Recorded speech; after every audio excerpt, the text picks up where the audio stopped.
Alright, let's see if I can walk you through this. I've got it set in simulating mode. Now this is a Elite Ti2, but the settings are all going to be the same.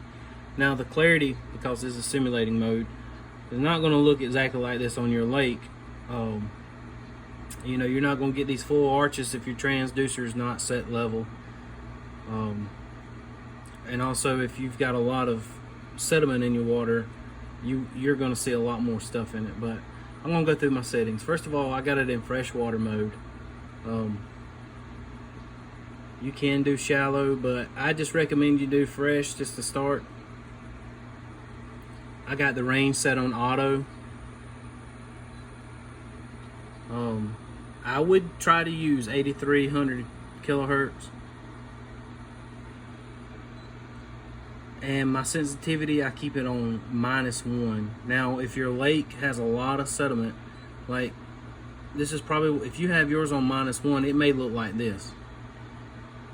If it has a lot of sediment in the lake.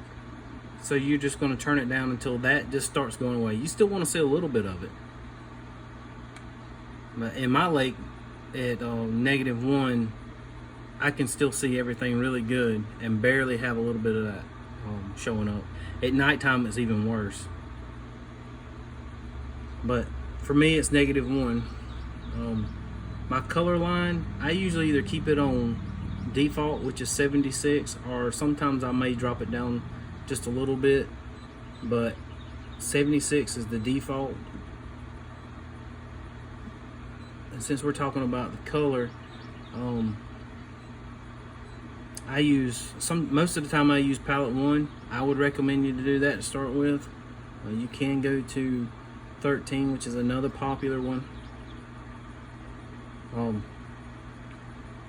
We're going to talk about palette 1 though. I really don't mess with anything else on here. This is all history. Everything that's happened is happening right here. So if you turn on your A scope, this is live, this is real time. So whatever's going underneath your boat right now, you would see it pop up here. This is everything that's already passed through the cone. This is actually in the cone right now.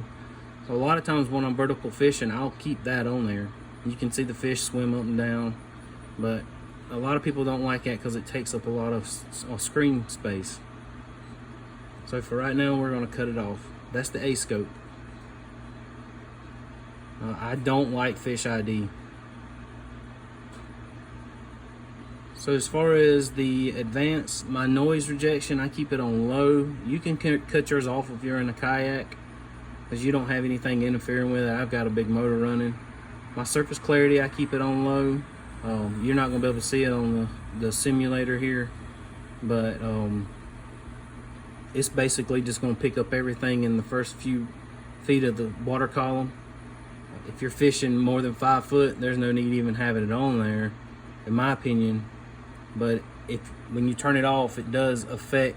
When you turn off, it does affect some of the some of your other settings. So I'd leave it on low, scroll speed on normal, and your ping speed on max. And that's basically it for 2D.